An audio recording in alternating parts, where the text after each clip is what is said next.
Have you ever been so angry you didn't just feel it, you had to do something with it?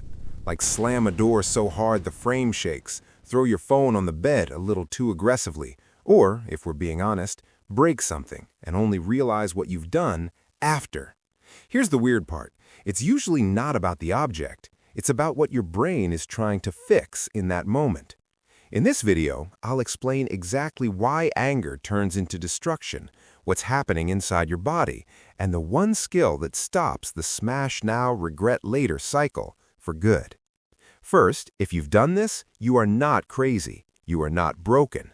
A lot of people have these moments. Some break things, some punch walls, some slam cupboards, some throw objects across the room, and some don't break anything physical, but they break relationships with words. The goal today isn't to shame you, it's to give you the missing explanation, the one most people never hear. Anger isn't just an emotion, it's an action-ready state. And once you understand what that means, everything changes. Most people think anger is just a feeling, like sadness or happiness, but anger is fundamentally different.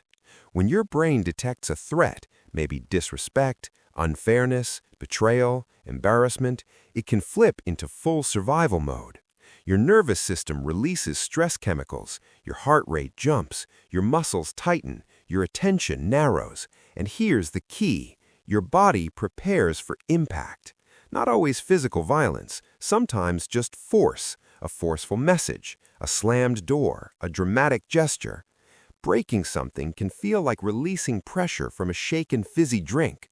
You're not thinking, I want to destroy my lamp. You're thinking, I need this feeling out of me. That's the fight or flight response. It's not you being dramatic, it's biology. Have you ever noticed in that moment of rage you're not thinking clearly, like logic just stops working? That's not a coincidence, that's neuroscience. Here's what's happening. When your brain detects a threat, real or emotional, your brain's built-in alarm system fires up. It's called the amygdala. Think of the amygdala as your brain's security guard. The moment it senses danger, it sends an emergency signal throughout your entire body. Your heart rate jumps, your adrenaline spikes, your cortisol, the stress hormone, floods your bloodstream. And here's the critical part that changes everything.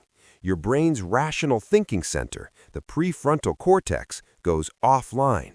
That's right, the part of your brain that says, wait, think before you act, you'll regret this. It literally gets quieter during intense anger. Harvard Medical School research confirms this. When anger and aggressive behavior happen together, the amygdala overrides logical thinking completely. So when you break that glass, you're not fully making a decision. Your rational brain isn't even in the room. This is why telling someone to just calm down in the moment backfires. They don't have full access to calm yet. They need a bridge back to it. This is not an excuse, but it is an explanation. Okay, now I need to stop you right here, because there is a massive myth about anger that millions of people believe, and it's actually making things worse. You've probably heard this advice. Just let it out. Break something. Scream into a pillow. You'll feel better. This idea even has a name. It's called the catharsis theory, the belief that releasing aggression physically releases the anger emotionally. And it feels true, doesn't it? You throw something, and for 3 seconds, relief, release, it's gone. But here's what the actual research shows, and this is the part nobody talks about. A 2002 study published in the Journal of Personality and Social Psychology found something shocking. Venting anger doesn't reduce it, it increases it. When you break things repeatedly as an anger outlet, you are literally training your brain to break things when angry. You are building a habit loop. Anger, break, brief relief, anger returns stronger. And every single time you do it, the threshold gets lower. Soon, small things trigger massive explosions. So what actually works? I'll show you in just a moment. All right, let's get practical, because this is why you're really here. If you only take one thing from this entire video, take this. Most anger spikes behave like a wave. They rise, peak, and then drop if you don't feed them with more fuel. I call this the 90-second reset. Step 1. Name it out loud. Say, I'm angry. I'm flooded right now. It sounds basic, almost too simple, but naming the emotion creates space between you and the impulse. Research from UCLA shows that labeling your emotion actually reduces activity in the amygdala. Your brain calms down the moment you identify what's happening. Instead of throwing the glass, say, "I am extremely angry and I need a moment." It sounds simple. The science says it works. Step 2. Change your body fast. Anger is physical, so treat it physically. Pick one of these right now. Splash cold water on your face, step outside for fresh air, do 20 fast squats, grip something hard that won't break, a towel, a stress ball. Or try this. Exhale longer than you inhale. A long exhale signals to your body, "I'm not in immediate danger." Step 3. Delay the decision. Tell yourself, "I'm allowed to respond, but not in the next 10 minutes." Anger lies by making everything feel urgent. Your job is to remove that urgency.